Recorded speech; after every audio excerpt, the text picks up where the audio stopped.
ಕನ್ನಡಿಗರ ಹೃದಯ ಗೆದ್ದಿದ್ದ ಡಾನ್ಸರ್ ಪಂಕಜ ದಿಢೀರ್ ಸಾವು. ಚಿರ ಯೌವನ ಚಿಕಿತ್ಸೆಗೆ ಬಲಿಯಾದ್ರ ನಟಿ ಶೆಫಾಲಿ ಜರಿವಾಲಾ. ಪಂಕಜ ಸಾಂಗ್ನ ಬಹುಶಃ ಕನ್ನಡಿಗರು ಯಾರು ಕೂಡ ಮರೆಯೋ ಹಾಗೆ ಇಲ್ಲ. ಆ ಚಿರ ಯೌವನ ಚಿಕಿತ್ಸೆಗೆ ಶೆಫಾಲಿ ಬಲಿಯಾದ್ರ ಅಂತ.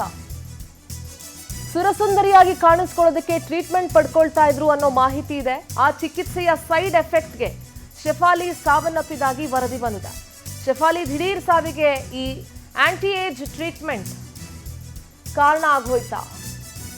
ಒಂದನ್ನ ಅರ್ಥ ಮಾಡ್ಕೊಳ್ಬೇಕು, ಬಹಳಷ್ಟು ಜನ ಸೆಲೆಬ್ರಿಟೀಸ್ ಇಂಥ ಒಂದು ಟ್ರೀಟ್ಮೆಂಟ್ಗಳ ಮೊರೆ ಹೋಗ್ತಾರೆ.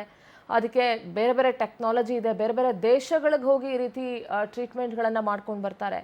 ಎಷ್ಟು ಮಟ್ಟಿಗೆ ಸೇಫ್ ಅನ್ನೋದೇ ಬಹಳ ದೊಡ್ಡ ಪ್ರಶ್ನೆ. ಚಿರ ಯೌವನಕ್ಕೆ ಸೆಲೆಬ್ರಿಟಿಗಳು ಬೊಟಾಕ್ಸ್ ಚಿಕಿತ್ಸೆಗೆ ಮೊರೆ ಹೋಗ್ತಾರೆ. ಬೊಟಾಕ್ಸ್ ಮತ್ತೆ ಪ್ಲಾಸ್ಟಿಕ್ ಸರ್ಜರಿ ಮಾಡಿಸ್ಕೊಳ್ತಾರೆ ನಟಿಯರು. ಈಗ ಬರೀ ನಟಿಯರು ಮಾತ್ರ ಅಲ್ಲ, ಬಹುತೇಕ ಮಹಿಳೆಯರು ಮಾಡಿಸ್ಕೊಳ್ತಾರೆ. ಕಟ್ರಿನಾ ಕೈಫ್, ಕರೀನಾ ಕಪೂರ್, ಮಾಧುರಿ ದೀಕ್ಷಿತ್, ಅನುಷ್ಕಾ ಶರ್ಮಾ, ಪ್ರಿಯಾಂಕಾ ಚೋಪ್ರಾ ಸೇರಿದಂತೆ ಅನೇಕರು ಈ ಚಿಕಿತ್ಸೆಗೆ ಒಳಗಾಗಿದ್ದಾರೆ. ನಟಿ ಶೆಫಾಲಿ ಕೂಡ ಇಂಥದ್ದೇ ಯಾವುದೋ ಒಂದು ಚಿಕಿತ್ಸೆಯ ಮೊರೆ ಹೋಗಿದ್ರು ಅನ್ನೋ ವರದಿ ಇದೆ. ಮುಖದ ಸುಕ್ಕು, ಸೂಕ್ಷ್ಮ ಗೆರೆ ಬರದಂತೆ ಸೌಂದರ್ಯವರ್ಧಕದ ಚಿಕಿತ್ಸೆ ಇದೆ. ಬೋಟುಲಿನಮ್ ಟಾಕ್ಸಿನ್ ಎಂಬ ಚುಚ್ಚುಮದ್ದು ಸೇರಿ ಹಲವು ಚಿಕಿತ್ಸೆಗಳನ್ನು ಅವರು ಪಡ್ಕೊಳ್ತಾ ಇದ್ರು ಅಂತ ವರದಿ ಇದೆ.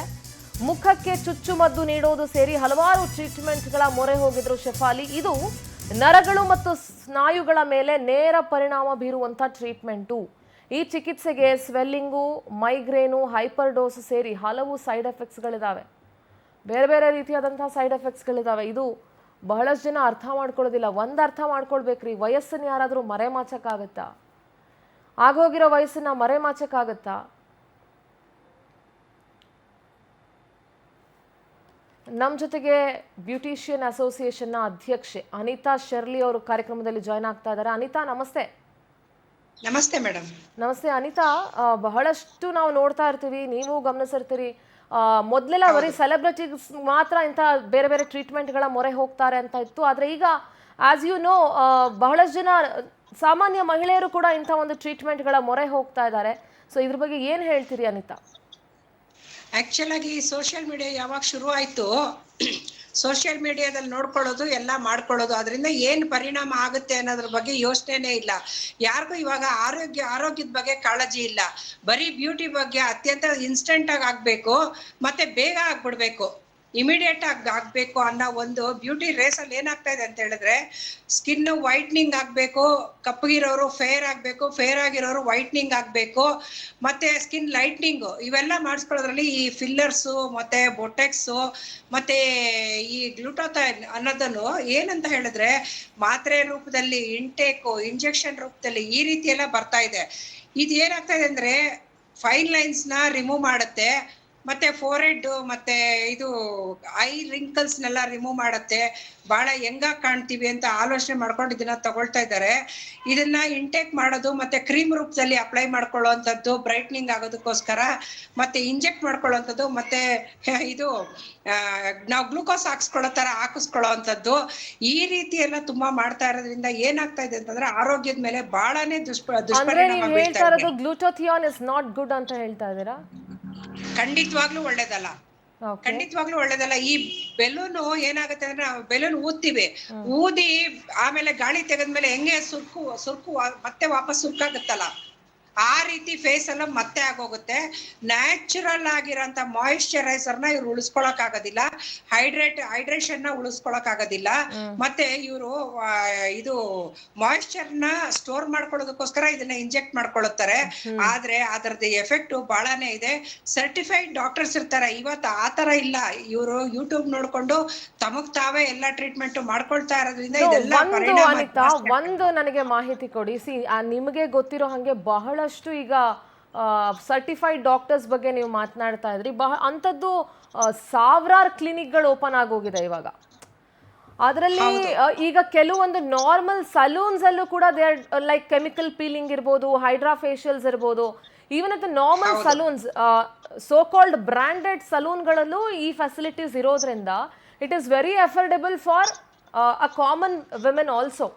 ಎಲ್ಲರಿಗೂ ಅಫೋರ್ಡೆಬಲ್, ಯಾಕಂದ್ರೆ ಅಡ್ವರ್ಟೈಸ್ಮೆಂಟ್ಗಳು ಜಾಸ್ತಿ ಆಗ್ತಾ ಇದೆ ಇದ್ರ ಬಗ್ಗೆ ಎಲ್ಲಾನು. ಮತ್ತೆ ಸಲೂನ್ ತುಂಬಾ ಉಪಯೋಗಿಸ್ತಾ ಇರೋದ್ರಿಂದ ಸಲೂನ್ ನಲ್ಲಿ ಐದರ್ ಅವ್ರು ಎಜುಕೇಟೆಡ್ ಅನ್ಎಜುಕೇಟೆಡ್ ಅವ್ರಿಗೆ ಅದ್ರ ಬಗ್ಗೆ ಗೊತ್ತಾ ಏನು ಇಲ್ಲ, ಬರೀ ಮಾರ್ಕೆಟಿಂಗು ಬಿಸ್ನೆಸ್ ಆಗೋಗಿದೆ. ಈ ಬಿಸ್ನೆಸ್ಗೆ ಲೇಡೀಸ್ ಎಲ್ಲ ತುಂಬಾ ಬಲಿಯಾಗ್ತಾ ಇದ್ದಾರೆ. ಇದನ್ನ ಅವರು ಆರೋಗ್ಯನ ಕಾಪಾಡ್ಕೊಳ್ಬೇಕೇ ಹೊರ್ತು ಬ್ಯೂಟಿ ಬಗ್ಗೆ ಆಲೋಚನೆ ಮಾಡಿ ಬಿಟ್ಟು ಬೇಡದೇ ಇರೋಂಥದ್ನೆಲ್ಲ ಮಾಡಕ್ ಹೋಯ್ತು ಅಂತ ಹೇಳಿದ್ರೆ ಈ ಡಾಕ್ಟರ್ಸ್ ಏನ್ ಹೇಳ್ತಾರೆ, ಈ ಗ್ಲುಟೋಥೈನು ಮತ್ತೆ ಈ ಬೊಟೆಕ್ಸ್ ಇಂಜೆಕ್ಟ್ ಮಾಡ್ಕೊಳ್ಳೋಂಥದ್ದು ಮತ್ತೆ ಫಿಲ್ಲರ್ಸ್ ಗಳನ್ನ ಹಾಕೊಳ್ಳೋಂಥದ್ದು, ಇನ್ಸ್ಟೆಂಟ್ ಗ್ಲೋ ಮಾಡ್ಕೊಳ್ಳೋಂಥದ್ದು, ಇನ್ಸ್ಟೆಂಟ್ ಇದ್ ಮಾಡ್ಕೊಳ್ಳೋ ಪ್ಯಾರಲೈಸ್ ಆಗುತ್ತೆ. ಮತ್ತೆ ಕಣ್ಣು ಡ್ರೂಪಿಂಗ್, ಕಣ್ಣತ್ರ ಇಂಜೆಕ್ಟ್ ಮಾಡ್ಕೊಳ್ತಾರಲ್ಲ, ಡ್ರೂಪಿಂಗ್ ಐಸ್ ಬಂದು ಕಣ್ಣು ಗುಡ್ಡೆ ಬಿದ್ದೋಗೋ ಅಂತ ಚಾನ್ಸಸ್ಗಳಿರುತ್ತೆ. ಇಂಥ ಒಂದು ತುಂಬಾನೇ ಕೆಟ್ಟ ಪರಿಣಾಮ ಬೀರೋಂಥದ್ರ ಬಗ್ಗೆ ಯಾರು ಯೋಚನೆ ಮಾಡ್ತಾ ಇಲ್ಲ. ಸಲೂನ್ ನಲ್ಲಿ ಇದನ್ನೆಲ್ಲ ಬ್ಯಾನ್ ಮಾಡ್ಬೇಕು, ಸರ್ಕಾರ ಇದನ್ನ ಸ್ಟ್ರಿಕ್ಟ್ ಆಗಿ ಮಾಡ್ಬೇಕು ಮೇಡಮ್. ಇದು ಸರ್ಕಾರ ಇದ್ರ ಬಗ್ಗೆ ಗಮನ ತಗೊಳ್ಬೇಕು. ಇಷ್ಟ ಬಂದಂಗೆ ಬಿಟ್ಬಿಟ್ಟಿದ್ದಾರೆ ಸರ್ಕಾರದವರು. ಇದರಿಂದ ಏನಾಗ್ತಾ ಇದೆ ಅಂತಂದ್ರೆ ಜನ ಬದುಕೋದಕ್ಕೂ ಕಷ್ಟ ಆಗ್ತಾ ಇದೆ. ಅನಿತಾ, ಮತ್ತೊಂದು ಇನ್ಫಾರ್ಮೇಶನ್ ಕೊಡಿ. ನೀವು ನೋಡ್ತಾ ಇರ್ಬೋದು, ಈಗ ಪರ್ಮನೆಂಟ್ ಮೇಕಪ್ ಅಂತ ಒಂದು ಬಂದಿದೆ. I hope you are aware about it. Okay, permanent makeup ಅಂತ ದ ಲಿಪ್ ಇರ್ಲಿ ಅಥವಾ ನಿಮ್ಮ ಐಬ್ರೋಸ್ ಇರ್ಲಿ, ಎಲ್ಲವನ್ನು ಕೂಡ ಪರ್ಮನೆಂಟ್ ಮೇಕಪ್ ಅಂದ್ರೆ ಪರ್ಮನೆಂಟ್ ಆಗಿ they are going to change it. So how safe it is? ಖಂಡಿತವಾಗ್ಲೂ ಸೇಫ್ ಅಲ್ಲ. ಇದರಿಂದ ಕ್ಯಾನ್ಸರ್ ಬರುತ್ತೆ ಅಂತ ಹೇಳ್ತಾ ಇದ್ದಾರೆ. ಕ್ಯಾನ್ಸರ್ ಒಂದೇ ಅಲ್ಲ, ನಮ್ಮ ಬಾಡಿಗೆ ಏನಾಗುತ್ತೆ, ಬ್ರೀತಿಂಗ್ ಪ್ರಾಬ್ಲಮ್ ಆಗತ್ತೆ, ಎಲ್ಲ ಮೈ ತುಂಬಾ ವಿಷ ಆಗೋಗುತ್ತೆ. ಇವ್ರೇನ್ ಮಾಡ್ತಾ ಇದಾರೆ, ಲಿಪ್ ಲೈನಿಂಗ್ ಹಾಕೊಳ್ಳೋದು, ಲಿಪ್ಸ್ಟಿಕ್ ಗಳು ಹಾಕೊಳ್ಳೋದು, ಇದೆಲ್ಲ ಟ್ಯಾಟೂ ಮುಂಚೆ ನಾವು ಹಾಕೊಳ್ತಾ ಇದ್ವಲ್ಲ, ಅದು ಟ್ಯಾಟೂ ಹಾಕೊಳ್ತಾ ಇದ್ದು ಹಚ್ಚವಿಸ್ಕೊಳ್ತಾ ಇದ್ದಿದ್ದು ಆ ಮೆಥಡ್ ಅಲ್ಲಿ ಇವಾಗ ಪರ್ಮನೆಂಟ್ ಮೇಕಪ್ಸ್ ಅಂತ ಬಂದಿರೋದು, ಕಲರ್ ಆಗಿ. ಹಾ, ಸೊ ಇದೇನಾಗ್ತಾ ಇದೆ ಅಂತಂದ್ರೆ ಬಾಡಿ ಒಳಗೆ ಇವ್ರೇನೇನೆ ವಿಷಾನ ಇಂಜೆಕ್ಟ್ ಮಾಡ್ಕೊಳ್ತಾ ಇರೋಂಥದ್ದು ಇದೆಲ್ಲ.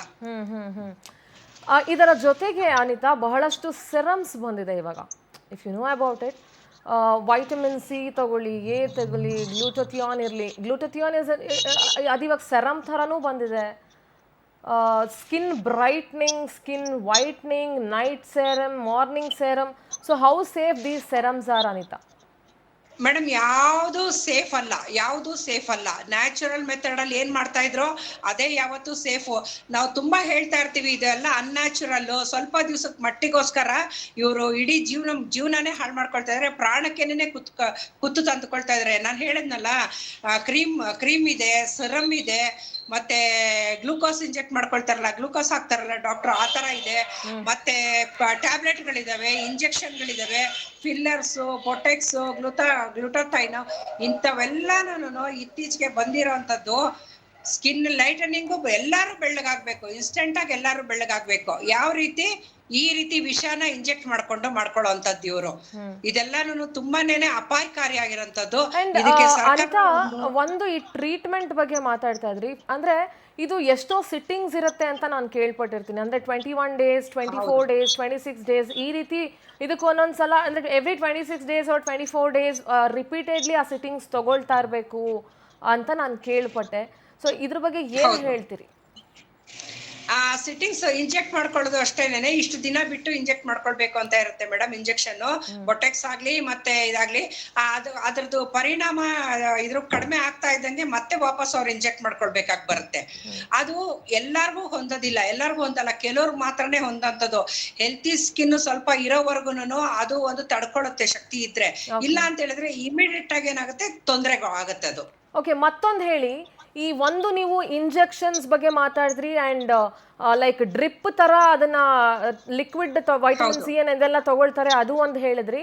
ಅಂಡ್ ಪರ್ಮನೆಂಟ್ ಮೇಕಪ್ ಬಗ್ಗೆ ಹೇಳಿದ್ರಿ. ಮತ್ತೊಂದು ವಿಚಾರ ಅಂತ ಹೇಳಿದ್ರೆ ಕ್ಯಾಪ್ಸೂಲ್ಸ್ ತಗೊಳ್ತಾರೆ, ಅಂದ್ರೆ ಇಂಟೇಕ್ ಕ್ಯಾಪ್ಸೂಲ್ಸ್. ಈಗ ನನಗೆ ಕೆಲವರು ನನಗೆ ಗೊತ್ತಿರೋ ಅಂದ್ರೆ ಕೆಲವರು ಹೇಳಿದಂತಹ ಮಾತುಗಳು, ನಾವು ಹಿಂಗೆ ಏನಪ್ಪಾ ಇದು ಅಂತ ಸರ್ವೆ ಮಾಡುವಾಗ ಮುಖದಲ್ಲಿ ಒಂದು ಸಣ್ಣ ಆಕ್ನೆ ಆಗುತ್ತೆ ಅಂತ ಅನ್ಕೊಳ್ಳಿ. ಅಂದ್ರೆ ಪರ್ಮನೆಂಟ್ ಆಗಿ ಆ ಆಕ್ನೆ ಮಾರ್ಕ್ ಬರ್ದೇ ಇರೋ ತರ ಸೋ ಮಚ್ ಆಫ್ ಕ್ಯಾಪ್ಸೂಲ್ಸ್,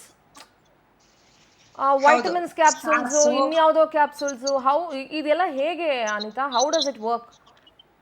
ಇಲ್ಲ ಮೇಡಮ್, ಇದೇನಂತ ಹೇಳಿದ್ರೆ scars, wrinkles, fine lines, forehead wrinkles, ಇದೆಲ್ಲಾನು ಆಂಟಿ ಏಜಿಂಗ್ ಅಂತ ಅಂದ್ಬಿಟ್ಟು ಈ ಕ್ಯಾಪ್ಸೂಲ್ಸ್ ಎಲ್ಲ ತಗೊಳ್ತಾರೆ. ಇದೆಲ್ಲ ಏನಾಗುತ್ತೆ ಅಂತ ಹೇಳಿದ್ರೆ ಬಾಡಿ ಒಳಗಡೆ ಹೋಗಿ ನರ್ವ್ ಸಿಸ್ಟಮ್ನ ಮತ್ತೆ ಬ್ಲಡ್ ಮತ್ತೆ ಕಿಡ್ನಿ ಅಂತದನ್ನ ಎಫೆಕ್ಟ್ ಮಾಡೋ ಚಾನ್ಸಸ್ ತುಂಬಾ ಇರುತ್ತೆ. ಯಾಕಂತ ಹೇಳಿದ್ರೆ ಇವಾಗ ಸಪೋಸ್ ನಾವೊಂದು ಊಟನೇನೆ ಎಲ್ಲಾದ್ರೂ ಹೋಗಿ ಊಟ ಎಲ್ಲ ಮಾಡ್ಬಿಟ್ಟು ಬಂದ್ರೆ ಆ ಊಟನೇ ನಮ್ಗೆ ಹೊಂದಲ್ಲ, ಮಾರನೇ ದಿವಸನೇ ಡಿಹೈಡ್ರೇಷನ್ ಆಗುತ್ತೆ, ಹಾಸ್ಪಿಟ್ಲಿಗೆ ಜಾಯಿನ್ ಆಗ್ತಾರೆ ಫುಡ್ ಪಾಯ್ಸನ್ ಆಗಿ.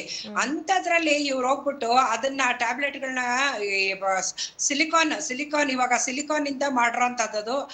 ಸೊ ಆ ಸಿಲಿಕಾನ್ ಬಾಡಿ ಒಳಗಡೆ ಅವರು ಆಹಾರದ ರೂಪದಲ್ಲಿ ಡ್ರಿಂಕ್ಸ್ ರೂಪದಲ್ಲಿ ತಗೊಂಡು ಅದನ್ನ ಯಾವ ರೀತಿ ಅರಗಿಸ್ಕೊಳ್ತಾರೆ, ವಿಷಾನೇ ಆಗಿ ಕನ್ವರ್ಟ್ ಆಗುತ್ತೆ ಹೊರ್ತು ಅದೇನು ನ್ಯಾಚುರಲ್ ಆಗಿ ಹೆಲ್ತಿ ಕೊಡೋ ಅಂತ ವಸ್ತು ಅಲ್ಲ.